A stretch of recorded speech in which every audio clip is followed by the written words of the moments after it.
이름으로 기도드렸습니다. 아멘. 자리에 앉으시겠습니다.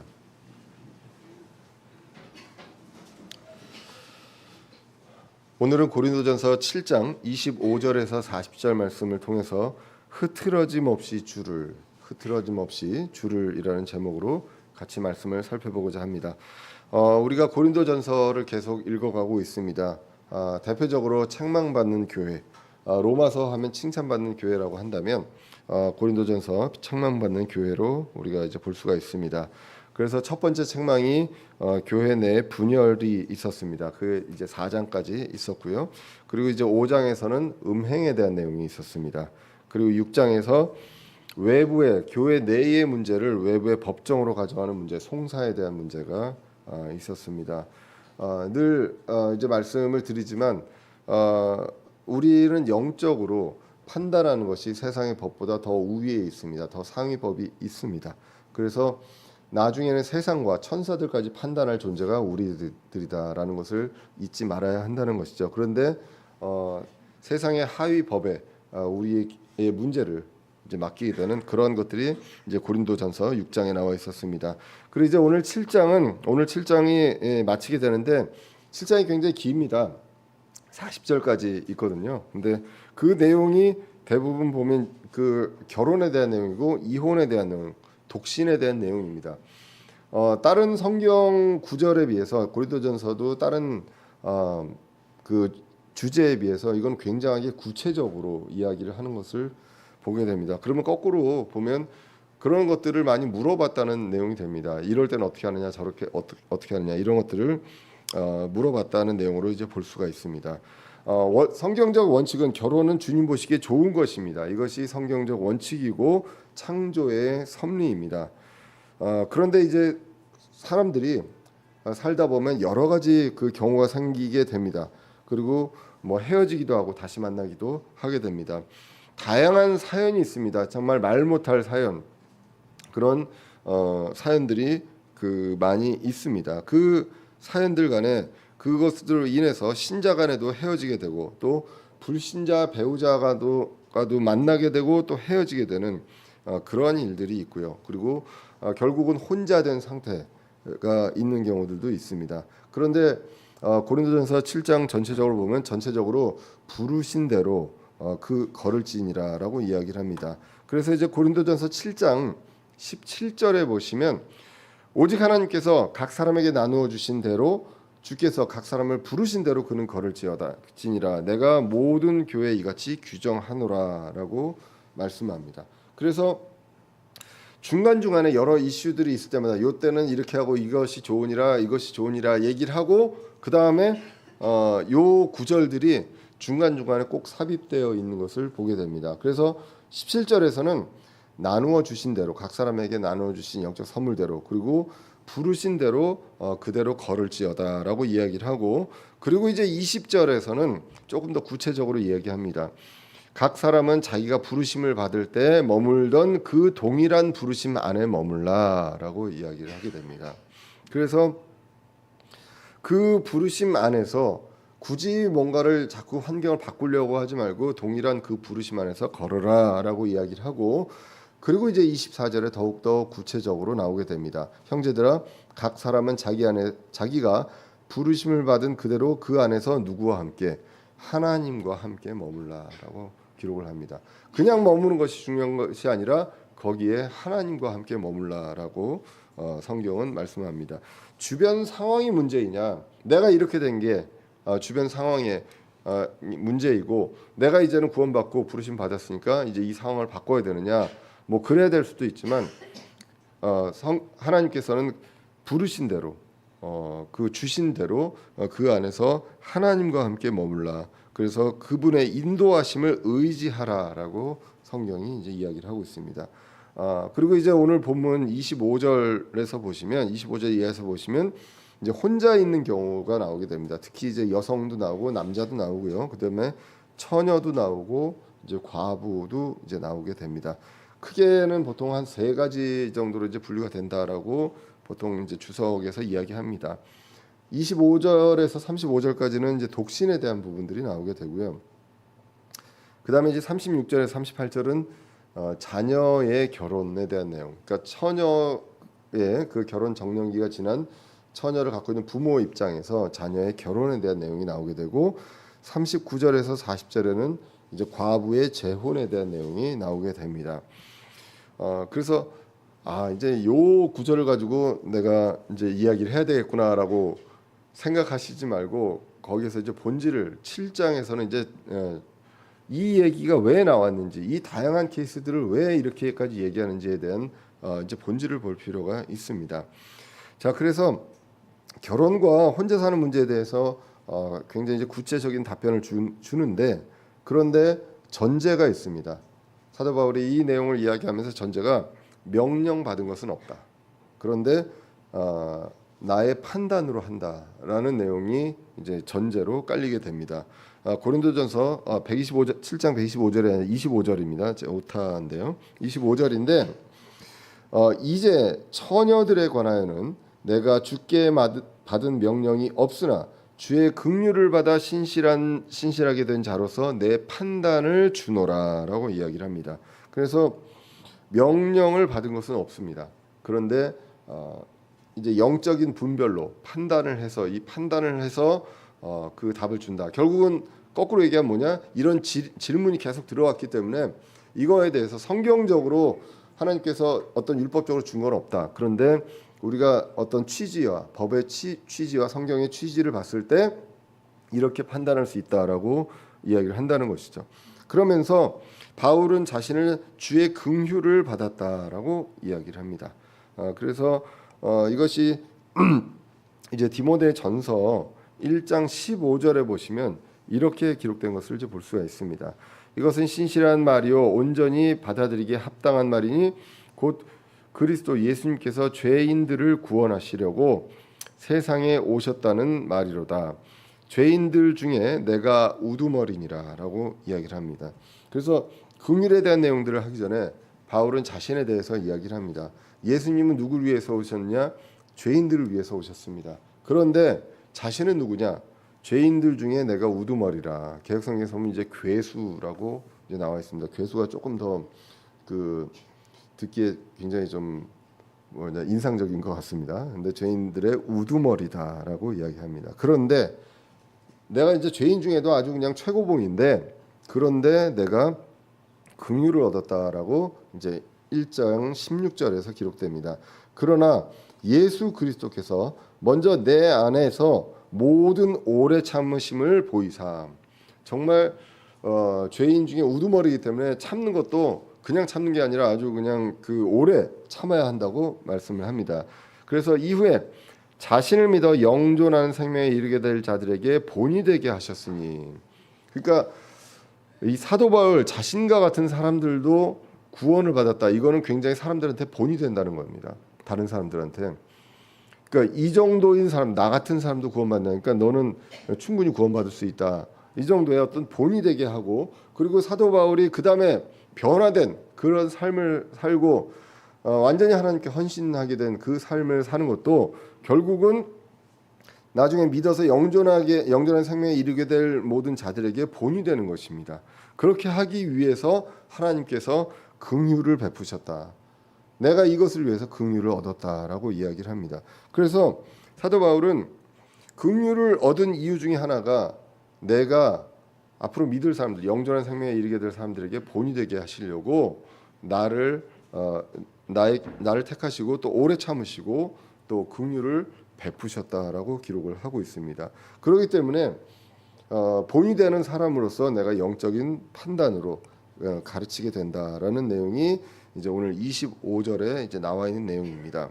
그래서 다시 25절로 보시면 주께 받은 명령이 없으나 긍휼을 받아서 신실하게 된 자로서 내 판단을 준다라고 기록을 합니다. 그래서 다양한 사안에 대해서는 영적인 분별이 필요하고 판단이 필요하다라는 것들이 사실은 이제 고린도전서 7장 전에도 굉장히 이제 많이 나왔었습니다. 심지어는 이제 고린도전서 6장에서 이제 송사에 대한 부분들을 하면서 뭐라고 얘기하냐면 고린도전서 6장 2절에 왜 외부의 법정으로 나가느냐? 6장 2절에 성도들이 세상을 판단할 것을 너희가 알지 못하느냐? 세상도 너에게 판단을 받겠거든 너희가 가장 작은 문제들을 판단하는 것도 감당하지 못하느냐. 이게 우리가 영적으로 교회 내에서 하나님 법에 비해서 굉장히 작은 문제들임에도 불구하고 이걸 판단을 못하고 외부 법정으로 가져나가느냐라는 내용으로 얘기하면서 무엇을 얘기하냐면 이러한 문제들은 우리가 세상에서는 이게 논쟁거리가 되지만 하나님의 법으로는 이거는 분명하게 우리가 판단할 수 있는 그러한 것이다라는 것을 이야기합니다. 그래서 결국은 주님의 명령은 아니지만 영적인 분별에 의해서 판단이 가능한 그런 것들이 많습니다. 우리가 늘 법도 세상 법도 이야기합니다. 법에 취지가 있습니다.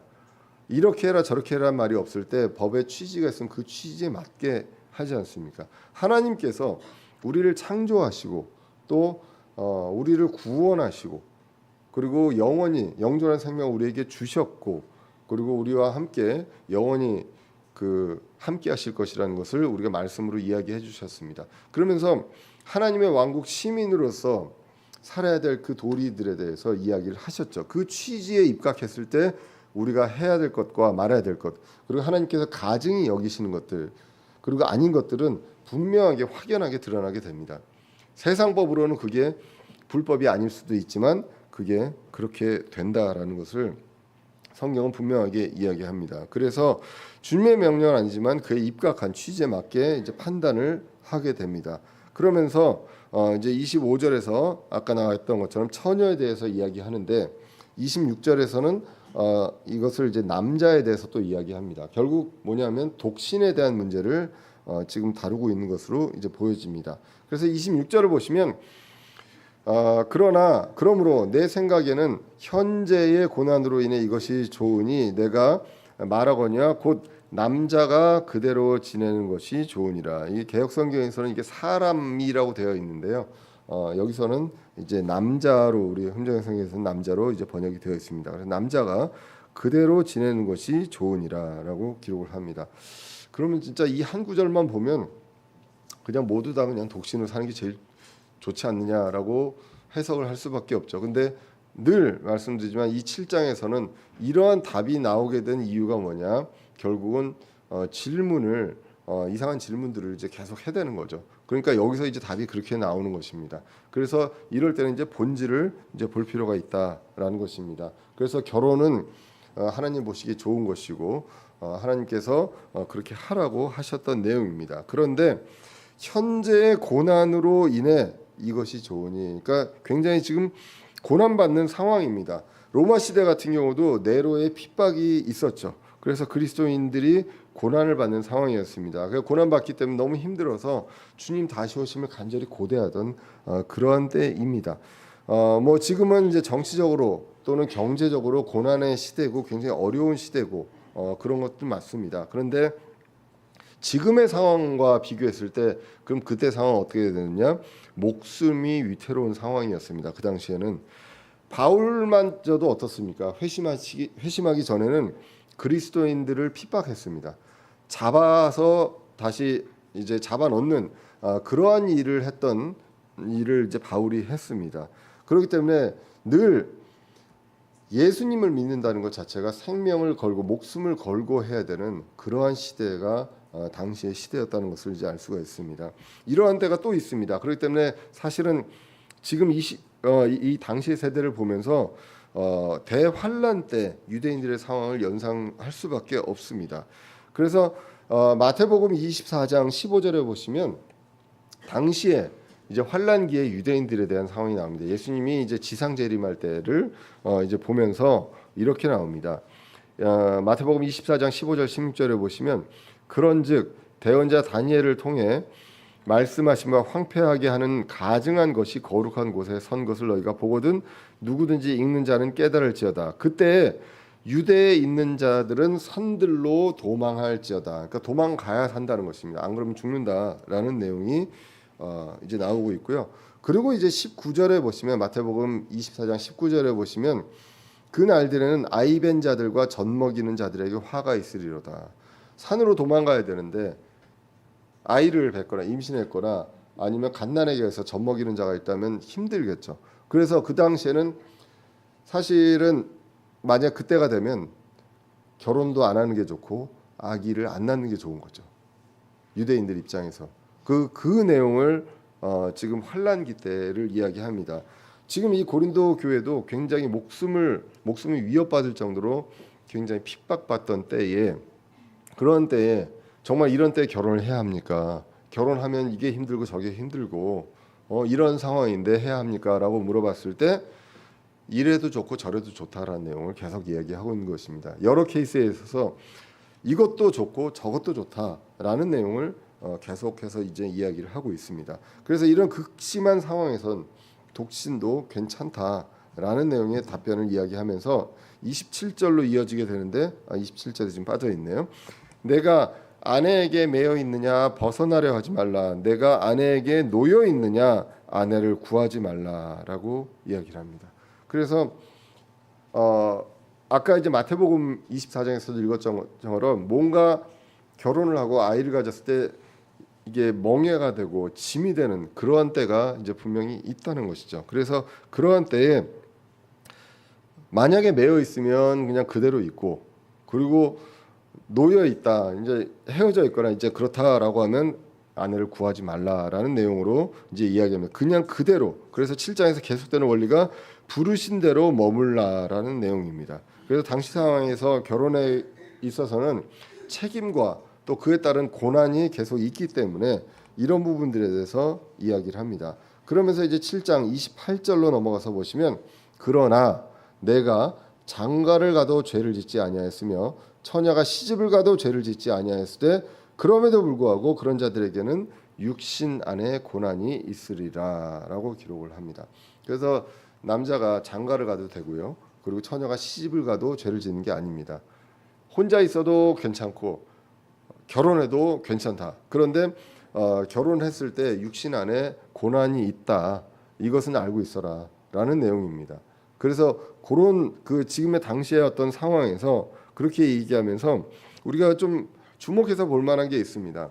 내가 이래도 되고 저래도 된다라는 내용을 이야기를 하는데 이게 별로 좋은 답변은 아니죠. 뭐 목사님 이럴 때 어떻게 할까요?라고 하면 이래도 되고요, 저래도 됩니다. 아니 그게 아니라 저는 듣고 싶은 얘기가 있잖아요. 이거 물어볼 때는, 상담할 때 보통 물어볼 때는 듣고 싶은 얘기가 있습니다. 내가 원하는 답을 해주면 아이고 감사합니다 하고 가지만, 아니면 그래도 이게 이럴 수 있지 않을까요? 저럴 수 있지 않을까? 이렇게 얘기를 하게 되죠. 그런데 답변은 그렇습니다. 이래도 되고 저래도 된다라고 얘기하는데, 여기서 주목할 만한 것, 나는 너희를 아끼노라라는 얘기를 얘기합니다. 사도 바울은 그들에게 얘기합니다. 결혼을 안 해도, 결혼을 해도 아낀다. 여기서 결혼과 결혼에 대한 원리를 우리가 알 수가 있죠. 그리스도와 교회에 대한 내용이 나옵니다. 그리스도가 교회를 아낍니다. 정말 십자가에서 목숨을 내놓을 정도로 아낀다는 것이죠. 그런 것들처럼 사도 바울도 그들에게 이야기합니다. 나는 너희를 아낀다. 이 말에 이제 이 답변의 취지가 나오게 됩니다. 성경적인 현명한 판단이 필요합니다. 그런데 중요한 것은 모두가 다 죄가 아니다. 그래서 결혼을 했느냐 안 했느냐 가지고 정죄하거나 비난하지 말라는 얘기입니다. 결국은 자꾸 물어보는 내용들이 보면 이러면 이거 저기 사도 바울이 이렇게 얘기했어. 그러니까 너 이렇게 하면 안 돼라고 한다거나 이런 식으로 정죄하거나 판단하는 그런 식이 되어서는 안 된다라는 것이죠. 그래서 환난기와 같은 상황에서는 결혼하면 육신 안에 고난이 있습니다. 그럼 고난이 있는데 이 고난을 감내하고, 그럼에도 불구하고 가정을 꾸리고 이 건강한 가정으로 갈 수 있으면 됩니다. 그런데 그렇지 않다라고 하면 혼자 있는 것도 괜찮다. 혼자 있는 것이 좋지만 고난과 책임을 감수하고 결혼하는 것이 죄가 아니다라는 내용이 이제 오늘 본문까지 나와 있는 내용입니다. 그래서 한쪽만 옳고 다른 쪽이 죄가 되느냐? 그렇지 않다라고 이야기하면서 왜 자꾸 이런 내용들을 이야기하느냐라는 내용을 29절에서 얘기합니다. 때가 단축되었다. 때가 짧다라고 기록을 합니다. 지금 계속해서 고난에 대한 내용이 나오고 환난에 대한 내용이 나오기 때문에 29절에서 이렇게 기록합니다. 그러나 형제들아 내가 이것을 말하노니 때가 단축되었으므로 남은 것은 이러하니라 곧 안에 있는 자들은 없는 자같이 되고라고 나옵니다. 때가 단축되었습니다. 마제스티 성경에서는 때가 짧다라고 되어 있습니다. Time is short입니다. 그래서 때가 짧다, 이제 얼마 남지 않았다라는 내용입니다. 그래서 은혜의 시대가 왔기 때문에 이제는 예수님 다시 오실 날이 얼마 남지 않았다라는 것을 이야기하고 있습니다. 그래서 이때가 되면 이제 다양한 이제 고난들이 발생을 하게 됩니다. 그렇기 때문에 이런 문제에 있어서 고난을 당하는 이 상황에서 결혼을 하냐 안 하냐, 다시 하느냐 안 하냐, 이것보다 더 중요한 것 주님을 기다리고 주님의 의지하심을, 인도하심을, 그리고 주님과 함께 머무는 것, 하나님과 함께 머무는 것이 중요하다라는 내용을 이야기를 하고 있습니다. 그래서 베드로전서 4장 17절에서도 보시면 오직 모든 것의 끝이 가까이 왔으니 그러므로 너희는 정신을 차리고 깨어 기도하라라고 기록을 합니다. 4장 7절입니다. 오늘 계속 오타가 있는 것 같습니다. 4장 7절입니다. 그래서 오직 모든 것의 끝이 가까이 왔으니 그러므로 너희는 정신을 차리고 깨어 기도하라라고 이야기를 하고 있습니다. 제가 수요일 날 갔다가 이제 어제 왔거든요. 제주도에서. 그래가지고 이제 말씀 준비는 이제 컴퓨터를 이제 노트북으로 하긴 좀 어려워서 화요일 날 말씀 준비를 다 하고 그다음에 파워포인트 이거는 이제 아침에 호텔에서 이제 막 작업을 급히 하다 보니까 약간 좀 실수가 있습니다. 근데 사실 뭐 예전에도 실수는 많아가지고 예, 그래서 뭐 이게 이유가 되는지는 모르겠습니다. 그래서 여기서도 계속 이야기하지만 재림이 가까이 오고 있다. 결혼하지 않은 것처럼 지내라라는 내용이 나오고 있습니다. 그리고 이어집니다. 29절에서 30절, 31절까지 보시면 계속 쭉 같이 읽어야 합니다.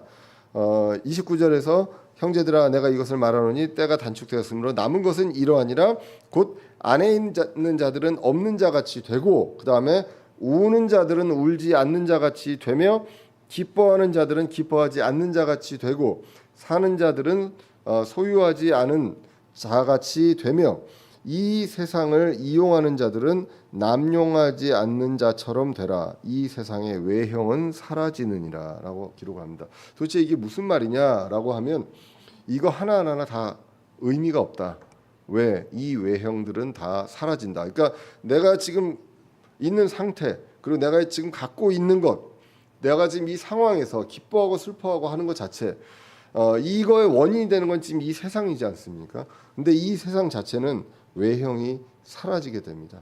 그렇기 때문에 이러한 부분들에 있어서 지금 29절, 28절부터 이어지는 이 내용들을 봤을 때 지금 이 세상에서 결혼을 하건 안 하건 이러한 모든 것들이 결국은 세상의 외형이 사라지고 이제 하나님 예수님을 만나는 그때가 오면 이런 것 의미가 없다라는 내용이 이제 오늘 성경에 나오는 내용입니다. 그래서 외형에 일희일비하지 말라.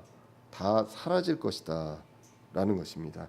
베드로후서 3장 10절에 보시면 그러나 주의 날이 밤에 도둑같이 오리니 그 날에는 하늘들이 큰 소리와 함께 사라지고 원소들이 뜨거운 열에 녹으며 땅과 그 안에 있는 일들도 불태워지리라. 다 사라집니다. 그래서 11절 12절에 보시면 그런즉 이 모든 것이 해체됩니다. 이 외형들이 다 사라지고 해체될진데 너희가 어떤 사람이 되어야 마땅하겠느냐? 모든 거룩한 행실 속에서 하나님을 따르는 가운데 하나님의 날이 오는 것을 기다리고 서두르라. 무엇을 해야 합니까? 거룩한 행실 속에서 하나님을 따르는 것, 그리고 하나님의 날이 오는 것을 기다리고 서두르라. 이것이 핵심입니다. 내가 지금 어느 상황에서 어떻게 있든 간에 그런 것들보다도 더 핵심은 이것이다라고 이야기를 하고 있습니다. 왜 이런 말씀이 계속 나오냐? 세상의 외형들이 사라지기 때문에 이런 것들 다 소용없다라는 내용이 나오는데, 왜냐하면 이런 것들을 기뻐하고 슬퍼하고 그리고 아내가 있는 자들이 없는 자처럼 지내고 뭐 이런 여러 가지 것들이 나오는 것들이 32절로 이어지게 됩니다. 32절을 보면 그러나 나는 너희가 염려 없이 지내기를 원한다. 아까 28절에서 내가 너희를 아끼노라라고 이야기했습니다. 그리고 그 아끼는 마음으로 이야기합니다. 염려 없이 지내기를 원하노라.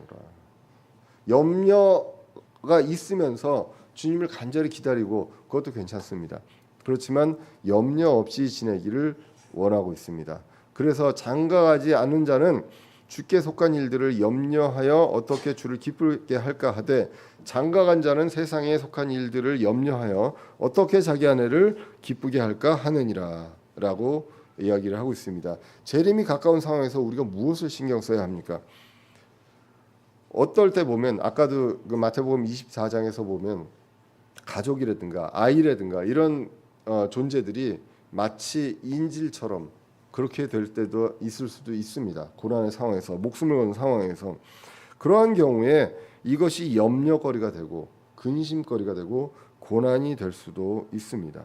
그래서 그리고 기쁨이 될 수도 있죠. 그런데 주를 기쁘게 하는 것보다 앞설 수는 없다는 것이죠. 그래서 장가가지 않은 자는 주께 속한 일을 염려하여 어떻게 주를 기쁘게 할까 한다. 장가 간 사람도 그렇게 할 수 있습니다. 그런데 여기서 얘기하는 것은 뭐냐? 이러한 사람은 주를 기쁘게 할까를 생각하는데 또 다른 사람이라면 그렇지 않고 아내를 기쁘게 하거나 남편을 기쁘게 하는 그런 일들을 한다라는 내용입니다. 그래서 남자뿐만 아니라 결혼한 여자와 처녀도 이제 그렇게 한다라는 내용이 이제 34절에 기록이 됩니다. 또한 아내와 처녀 사이에도 차이가 있나니 시집가지 않은 여자는 주의 일들을 염려하여 몸과 영을 거룩하게 하려 하되 시집간 여자는 세상의 일들을 염려하여 어떻게 자기 남편을 기쁘게 할까 하느니라라고 기록합니다. 이 내용만 본다면 모두가 다 수녀가 돼야죠, 처녀들은.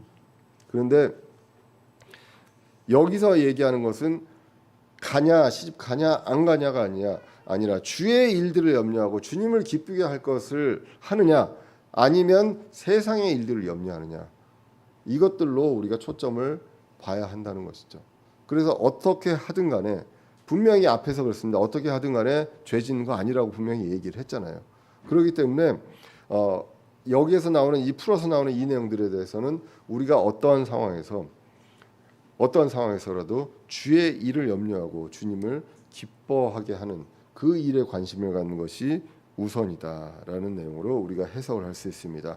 당시의 고린도 교회는 고난이 많이 있었다고 말씀을 드렸습니다. 그래서 당시의 성도들의 상황을 이제 보여주고 있는데요. 많은 사람들이 이런 질문들을 하는 것들은 영적 성숙이 제대로 안 되어 있기 때문에 눈에 보이는 사안을 가지고 이거 이렇게 하는 게 좋냐 저렇게 하는 게 좋냐 상황이 변하면 그리고 법 제도가 변하면 그러면 이러한 것들이 해결된다라고 이야기를 한다는 것이죠. 그러니까 그것 때문에 요 케이스에 대해서 답을 달라 요 사안에 대해서 답을 달라 이런 내용들로 자꾸 이 시야가 좁아지면서 이제 가게 되는 것을 보게 됩니다. 여기와 반하는 구절들이 있습니다. 성경에서 본질적인 답을 보면 에베소서 5장 22절 23절을 보면 어떻습니까? 아내들아 너희 남편에게 복종하기를 주께 하듯 하라. 이는 남편이 아내의 머리됨이 그리스도께서 교회의 머리되심과 같기 때문이라. 그분은 그 몸의 구원자시니라. 여기서 늘 남편들은 아내에게 22절만 이야기하죠.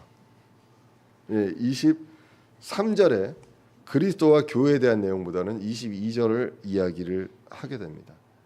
그러면 여기서도 보면 교회와 그리스도의 원리 때문에 당연히 아내는 남편을 기쁘게 하는 것 성경적인 원리입니다. 그러면 남편은 어떻습니까? 25절에 보시면 남편들아 너희 아내 사랑하기를 그리스도께서 교회를 사랑하사 그 교회를 위해 자신을 주신 것 같이 하라. 이 정도로 사랑하라라고 이야기를 합니다. 그래서 배우자를 사랑하고 기쁘게 하는 것 당연한 일입니다. 그런데 오늘 본문에서는 그런 것들보다 더 중요한 것은 주님을 염려하고 주님의 일들을 염려하고 주님을 기뻐하는 것, 이 내용을 성경에서 이제 본질로 이야기하고 있다는 것입니다. 그래서 이 부분들에 대해서 우리는 이제 성경에서 그 어떻게 얘기하는지 이제 볼 필요가 있습니다. 그래서 이제 외형적인 것만 본다면 결혼의 의미를 모르는 것이고요. 부부 관계에서 부부와 대상과 내가 결혼을 하고 그리고 그 다음에 헤어짐 그리고 다시 결혼을 하고 이런 부분들에 있어서 해야 되나 말아야 되나를 그 생각하기 전에 먼저 그리스도와 교회의 관계를 생각을 해야 합니다. 이 결혼의 본질적인 의미가 무엇이냐? 그리스도와 교회의 관계를 우리가 볼 수 있기 때문에 그런 것이다. 이 본질적인 부분들을 이제 볼 수가 있습니다. 그래서 지금까지 각각의 다양한 경우를 이야기했습니다. 그래서 결국 답은 뭐냐면 이래도 좋고 저래도 좋다라는 내용이 답입니다. 굉장히 허무한 답을 줬는데 그 핵심이 어디서 나오느냐? 이제 35절에서 나옵니다. 제가 계속 오늘 보면서 오타가 계속 눈에 보이는데요. 고린도전서 7장 35절입니다. 24절이 아니라 지금 계속 죄송합니다. 35절에 뭐라고 나오냐면 그 전까지 어땠습니까? 내가 너를 아끼노라라고 이야기했죠. 그리고 너희가 염려하지 않게 하려 함이다라고 이야기를 했습니다. 그리고 35절에서 어떻습니까? 내가 너희 자신을 유익을 위해 말한다. 너희에게 유익이 되게 하기 위해서 이런 말을 한다. 이게 좋고 저게 좋고 둘 다 좋다. 뭐 이런 얘기를 하는 여러 가지 이유들 중에 뭐냐면 유익을 위해 하는 것이고 이것은 내가 너희에게 올무를 놓고자 함이 아니요 다만 합당한 것을 추구하게 하며 너희가 흐트러짐 없이 주를 섬기게 하려 함이라라고 이야기합니다. 고린도 교회 성도들의 유익을 위해서 이런 말을 하는 것입니다. 부르심 안에서 하나님과 함께 머물라. 이것이 너희에게 유익이 된다. 내가 너희를 아끼고 너희들이 염려하지 않는 것을 원한다. 그렇기 때문에 내가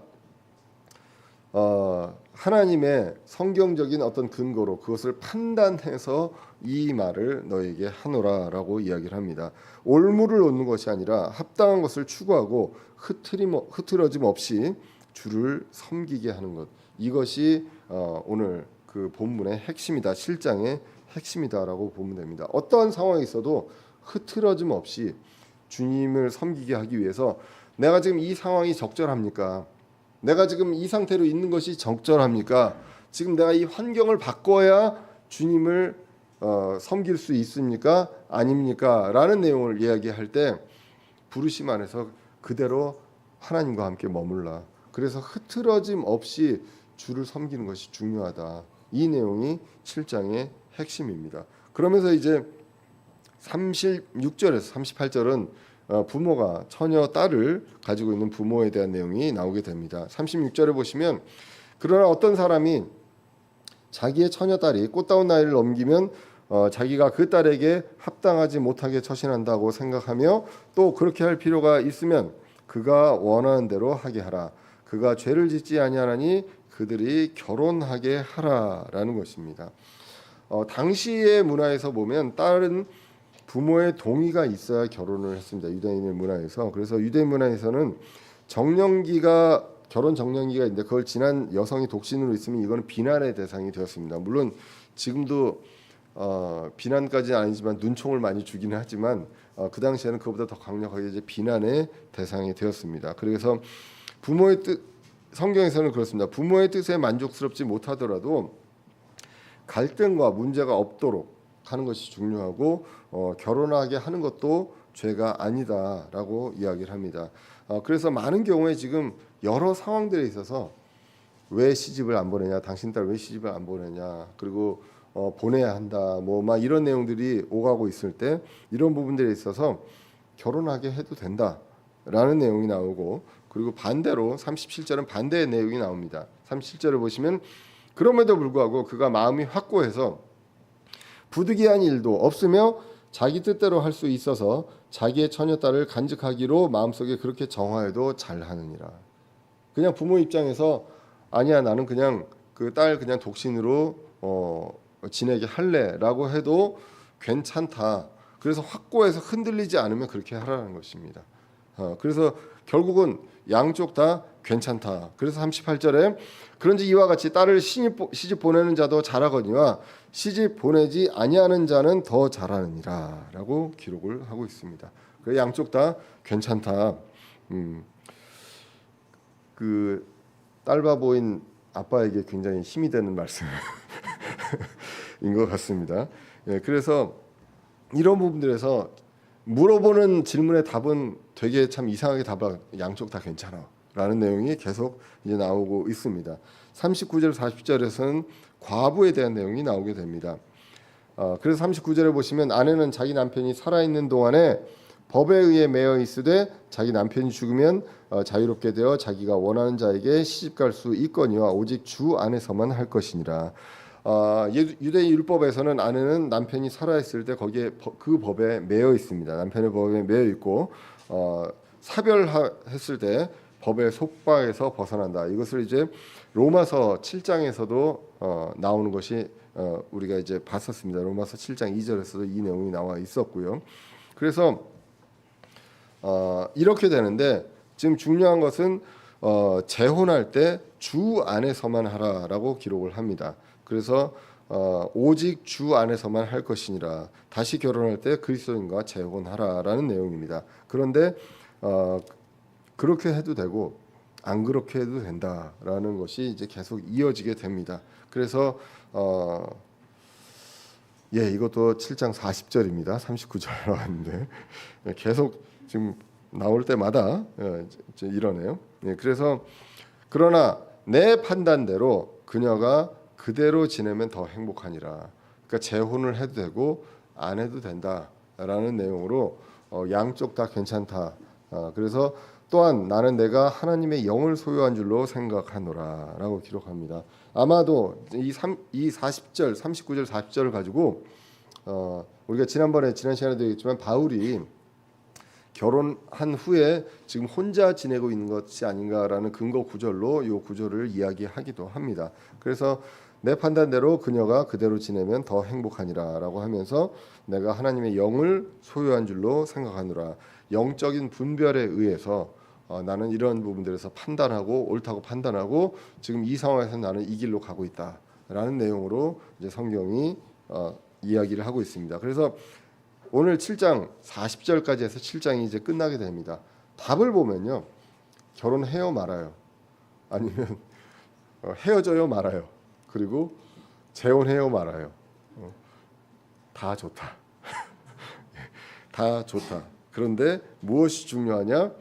7장 35절입니다. 고린도서 7장 35절에 다시 35절로 들어가 보시면 내가 너희 자신의 유익을 위해 이것을 말한다. 내가 너희에게 올무를 놓고자 함이 아니요 다만 합당한 것을 추구하게 하며 너희가 흐트러짐 없이 주를 섬기게 하려 함이다 라는 것입니다. 다시 한번 얘기합니다. 결혼은요 하나님의 창조의 섭리입니다. 그리고 결혼은 주께 좋은 것입니다. 주님 보시기에 좋은 것입니다. 그런데 이것들을 가지고 누구를 정죄하거나 판단하지 말라는 것이죠. 특별히 지금은 마지막 때라고 이야기를 합니다. 여러 세대에서 이제 은혜의 시대입니다. 이제 주님 다시 오실 날이 머지 않았습니다.